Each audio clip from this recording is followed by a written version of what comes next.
Well, moving right along with our crusty old shotgun projects. Got the Harrington and Richardson. We got to get the stocks for it, and a few other little minor parts. The Ivor Johnson, we got to get some stocks, a stock and a fore end. But next up, we're gonna do this Stevens 94. We'll just strip her all down, get all the rust off of it.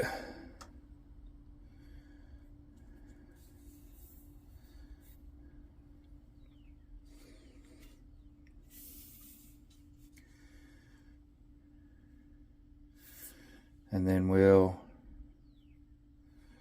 be ready to start collecting parts for it. This one's pretty much complete, except for an ejector. Somebody probably use this as a parts gun because the way it's missing the stocks and the fore end, the front sight, the ejector, extractor. So a few parts and we'll put this one back together. Thing looks to be functioning, so should be a pretty easy strip and clean. So that's the next one on our project list.